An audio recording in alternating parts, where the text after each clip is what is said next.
Media से bite और ये सारी चीज इसलिए नहीं करता, 2014 के बाद से जो मीडिया हमारे प्रधानमंत्री जी से एक प्रेस कॉन्फ्रेंस नहीं करा पाई। मैं तो सबसे पूछता हूं जो अपने स्तर पे, आई नो सर, है ना, वो क्या लोगों से सवाल करेगी? उसे स्वयं खुद से पहले प्रश्न करना चाहिए। प्रधानमंत्री जी नहीं मीडिया के पास आते हैं, कई पत्रकार जी नहीं मीडिया के पास आते हैं, कई पत्रकार अभिनव पांडे जैसे लोग हैं जो आप दबाव डालेंगे तो वो आएंगे। हम में से ही कुछ लोग हैं जो उनके तरफ जा चुके हैं, जो बिक चुके हैं, इस वजह से वो नहीं आ रहे। जिस दिन हम तो युवाओं ने जवाब दिया इस बार। जिस दिन हम अपना जमीर जिंदा कर लेंगे तो प्रधानमंत्री जी का नाम चाहे नरेंद्र मोदी हो चाहे कुछ भी, उन्हें आना पड़ेगा जनता के बीच में। और आपको सब कुछ दिख रहा है श्रीमान, अगर आपको ना दिख रहा हो तो आप बताओ, छात्रों के साथ गलत नहीं हो रहा? हो रहा है। वो जानवर नहीं है, इंसान है। आप उन्हें जानवरों की तरह मार रहे हो। गलत कह रहा हूं मैं? बिल्कुल सही। गलत कह रहा हूं मैं? बिल्कुल सही। आप स्वयं बताएं कि क्या चल रहा है। हम सभी सतना सिविल लाइन किस मांग को लेकर अब यहाँ क्या क्या? मैं तो बच्चों के भविष्य के लिए, अपने बच्चों के भविष्य के लिए, अपने भविष्य के लिए, भारत के भविष्य के लिए इस नीट एग्जाम में हुए घोटाले को, मैं इसको घोटाला बोलता हूँ, पेपर लीक मैं नहीं बोलता, मैं इसको घोटाला बोलता हूँ। बच्चों के भविष्य के साथ घोटाला, देश के साथ घोटाला, दुनिया के साथ घोटाला, इससे बड़ा घोटाला तो हो ही नहीं सकता। और मैं इस प्रोटेस्ट में इसीलिए आया हूँ, मैं एग्जाम नहीं देता, क्लियर बता रहा हूँ कि मैं कोई एग्जाम नहीं देता। मैं जॉब करता हूँ, मैं एग्जाम देता था, लेकिन जब देता था जब भी यही स्थिति थी, जब भी मैंने दिया जब भी यही स्थिति थी। मैं आज इन बच्चों के साथ खड़ा हूँ, इन बच्चों के साथ कंधे में कंधा मिला खड़ा हूँ और उनके साथ खड़ा रहूंगा। और आज मैं इनके साथ खड़ा हूँ तो मेरा उत्साह इतना ज्यादा बढ़ा हुआ है कि मैं अपने आप को खुद 16 साल का सोच रहा हूँ। मुझे लग रहा है मैं 29 साल का हूँ, लेकिन अब मैं 29 का नहीं रह गया। इनके साथ खड़ा हूँ तो मैं लग रहा हूँ 16 साल का हूँ। मेरे एनर्जी लेवल एकदम हाई हो चुका है और मैं अपनी बात को दिल्ली क्या पूरी दुनिया तक पहुंचा सकता हूँ आपके माध्यम से। और आपको बहुत बहुत धन्यवाद कि आप आए। सरकार ने युवाओं को पीटा, सरकार ने युवाओं के साथ बहुत बड़ी बर्बरता की है। इस बर्बरता का मैं घोर निंदा करता हूं। और मैं सरकार के उन आला अधिकारियों से ये भी कहना चाहता हूं कि कभी काश कल आपके बच्चे भी उस जगह पर खड़े होंगे जंतर मंतर पर, और आपके बच्चों के ऊपर जब लाठी बरसेगी और उनके पैर टूटेंगे, सर फूटेंगे, आंख फूटेगी, तब आपको उस चीज का एहसास होगा कि हमारे साथ क्या हुआ था और हमने लोगों के साथ क्या किया था। इस बर्बरता का मैं घोर निंदा करता हूँ, घोर निंदा करता हूँ। मेरी आंखों से तो आंसू आए हैं, मैंने देखा सर फटा है फिर भी उसके ऊपर लाठियां बरसाई जा रही हैं। क्या है ये? कौन देख रहा है इसको? कोई नहीं देख रहा, सिर्फ आम जनता, आप, मैं और जो इससे जूझ रहे हैं वो देख रहे हैं। एक लड़का आया, उसका भाई नीट का एग्जाम दिया और सुसाइड कर लिया था। उसने अपने भाई की फोटो लेके आया हो, इसी साल उसने सुसाइड किया नीट एग्जाम के बाद। लखनऊ का वो लड़का, किस लिए आया है वहां? सरकार पूछ रही है कि ये पेपर देने तो नहीं दे गया था। पेपर देने, मेरा कोई पेपर देने नहीं गया, ये सब मेरे भाई ही खड़े हुए हैं। मतलब जो पेपर नहीं दिया है वो प्रोटेस्ट में नहीं आएगा, कौन आवाज उठाएगा? सब मिलकर आवाज उठाएंगे ना। मेरा बच्चा, आपका बच्चा, किसी का बच्चा, अगर समाज ही आगे नहीं आता है तो आवाज कौन उठाएगा? पेपर देना जरूरी नहीं है। हमारे बच्चे, हमारे भाई, हमारे रिश्तेदार, हमारा परिवार, हमारा देश सब एक ही ना है। हिंदू, मुस्लिम, सिख, ईसाई, कोई भी हो, सब हमारे भाई है। और दिल्ली की जंतर मंतर में मैंने भारतीय एकता को देखा है। बिना जात पात के, बिना धर्म के लोगों ने एक दूसरे का सपोर्ट किया है। और मैं यही अपेक्षा सतना के वासियों से भी करता हूं कि पूरी तरह से इस प्रोटेस्ट में आए और हमारा सहयोग करें, बच्चों का सहयोग करें, भविष्य को सुनिश्चित बनाए, अच्छा बनाए। I am the victim of this examination. मेरे साथ एसएससी का सीजीएल का एग्जाम मैंने दिया हुआ और भी एग्जाम दिए हुए, लेकिन एडिक्यूटी के टाइम पे इस एग्जाम ने मेरे साथ एक धोखा किया। मैं एग्जाम जैसे ही देने गया 7 मिनट बाद मेरा सिस्टम ऑफ हो गया और फिर मेरा एग्जाम जो अगले 7 मिनट बाद स्टार्ट हुआ, तो जो बीच के 7 मिनट है वो सब खत्म हो गए। अब मैंने अकाउंटेबिलिटी लेने के लिए वहां के जो इंजीनियर्स थे, वहां के जो आईटी के लोग थे और जो सीनियर सर थे उनसे कहा, लेकिन उनकी जीरो अकाउंटेबिलिटी है। वो इस बात के लिए तैयार ही नहीं थे कि मैं लिखित कुछ दूं और मेरी बात सुनी जाए या कुछ मैं जिम्मेदारी हूं ताकि मैं एसएससी को मेल करूं।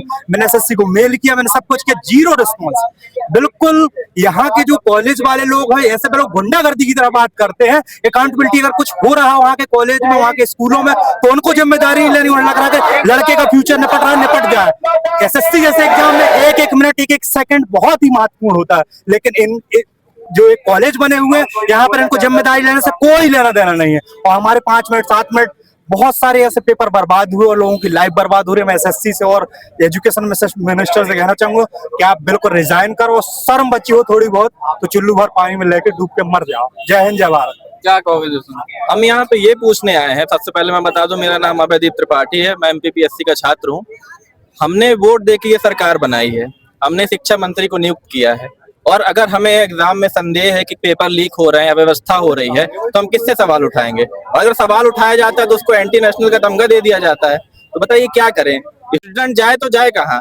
एक भी पेपर उठा के देख लीजिए, चाहे वो पटवारी हो, MPPSC हो, SSC हो, कोई भी पेपर हो, निष्पक्षता से कोई पेपर नहीं हो रहे हैं, हर पेपर लीक हो रहा है। तो आदमी का जो ये आक्रोश है वो कहाँ जाकर निकलेगा? आज देखिए ये यूथ यहाँ पे इकट्ठा हो रहा है, कुछ टाइम बाद ये आज 400 लोग है, कुछ टाइम बाद 4000 लोग होंगे, तो ये क्या होगा? ये सरकार को जवाब तो देना ही पड़ेगा ना। कब तक वो इस तरह भागते रहेंगे? सरकार कह तो रही हमने कार्रवाई करा दी। क्या कार्रवाई की है? जिसका लास्ट अटेम्प्ट था उसका पेपर लीक हो गया, वो पेपर दोबारा होगा नहीं। लड़कों ने सुसाइड कर लिया, उनका लड़का वापस आ जाएगा? ये कैसी कार्रवाई है? लड़का वापस आ जाएगा? किसी का लड़के ने सुसाइड कर लिया, वो वापस आ जाएगा? किसी का साल बर्बाद हो गया, वो वापस आ जाएगा? तो इसका जवाब तो सरकार को देना पड़ेगा, और अगर उनकी जवाब देगी तो उनको इस्तीफा देना पड़ेगा। सिंपल सी बात है, सिंपल सी बात है। अगर उनसे गलती हुई है तो उनको इसकी जवाबदेही लेते हुए इस्तीफा देना पड़ेगा। तो अगर नहीं देंगे तो आज ये 400 लोग हैं, कल 40,000 लोग यहाँ पे इकट्ठा होंगे, और सरकार को इस चीज का जवाब देना पड़ेगा। और कुछ दिन बाद ये नारे गूंजेंगे कि सिंहासन खाली करो कि जनता आती है। सतना में भी CGP यानी कि सरकार के विरोध में आप जी, जैसा कि जैसा कि आज की डेट में ये सब चल रहा है, ये सारी चीजें सब चीजों से रिलेटेड है। जैसे देखें आप, नीट पेपर लीक हो रहा है, इसमें घुस रहे हैं भाई जो उस पद के लिए मतलब वो नहीं है, एलिजिबल भी नहीं, मतलब वो कुछ जानता भी नहीं है, वो ऐसी चीजों में घुस रहा है। और फिर उसकी वजह से फिर आने वाले समय में जो दवाइयाँ होंगी, जो भी चीजें होंगी, वो भी सारी हम ही लोग को इफेक्ट करेंगी, है ना।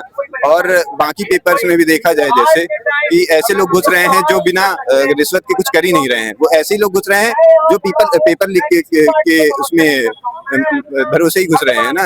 अच्छे लोग, मैं चाहता हूँ कि अच्छे लोग जो डिजर्विंग है वो जाए, और वही इससे हमारा देश भी आगे बढ़ेगा, और मतलब एक ग्रोथ, अच्छी ग्रोथ मिलेगी अपने देश को। जिस प्रकार सरकार ने छात्रों पर लाठीचार्ज किया, उस पर आप क्या कहें? ये अलोकतांत्रिक तरीका जो सरकार ने चुना है वह भारत जैसे लोकतांत्रिक देश में यह शोभा नहीं देता।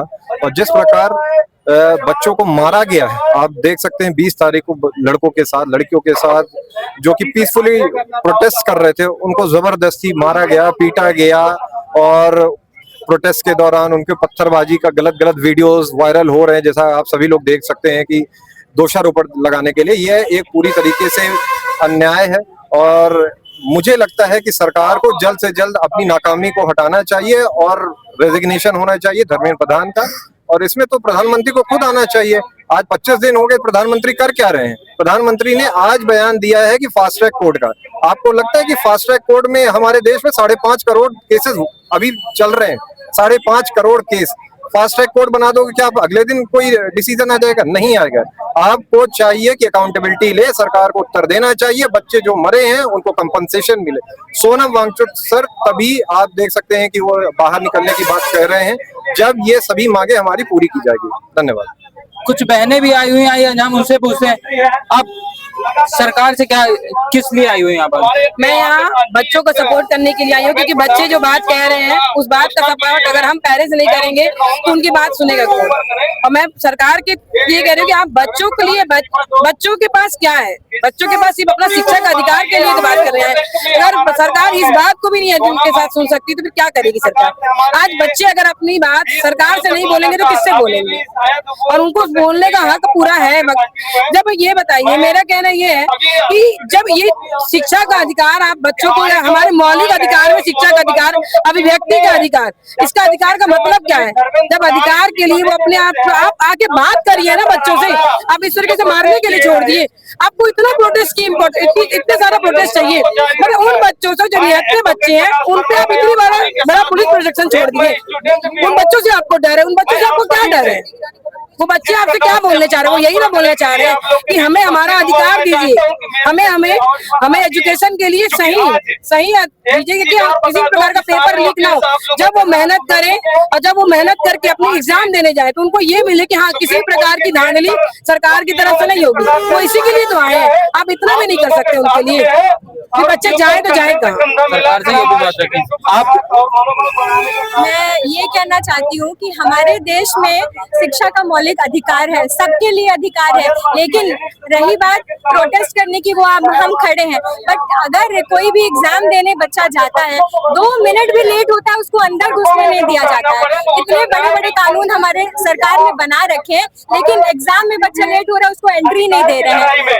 इतने सारे रेपिस्ट घूम रहे हैं, ऐसे ही घूम रहे हैं, इतना बड़ा बड़ा काम कर रहे हैं, लड़कियों को छेड़ रहे हैं, हर चीजें कर रहे हैं। उसके लिए इतने कानून बने, कुछ नहीं करना, लोग पेपर लीक कर रहे हैं। सरकार क्या कर सकती है हमारे लिए? हम अपनी बात भी नहीं रख सकते। मेरा मतलब कहने का यही है कि हमें अपना बात रखने का बिल्कुल अधिकार है। आपको सुनना पड़ेगा और सुनना ही चाहिए। उसके लिए आप बच्चों पर मार नहीं सकते, लड़कियों पर सर नहीं फोड़ सकते। लड़कियों को, छोटे छोटे बच्चे प्रोटेस्ट कर रहे हैं। आप क्या चाह रहे हैं कि हम लोग क्या करें? अपना क्या करने की आप हमारी बात सुन लो, बस हमें हमारी बात सुननी है। हमें इस्तीफा चाहिए। आप क्या सरकार से सरकार से कहना चाहूंगी कि हमारे जो यूथ है वो सच्चाई की लड़ाई लड़ रहे हैं, तो उनका साथ देना चाहिए, उनकी बात सुनना चाहिए, ना कि उन पर लाठीचार्ज करना चाहिए। ये सारी चीजें गलत है, तो उनकी बात सुने, उनकी मांग को सुने, समझे और उसके आगे अपना एक्शन ले, गलत चीजें ना करें। इस प्रकार सतना में भी आज CGP के दिल्ली में छात्रों के साथ लाठीचार्ज होने के बाद विरोध प्रदर्शन किया गया। आप देख सकते हैं।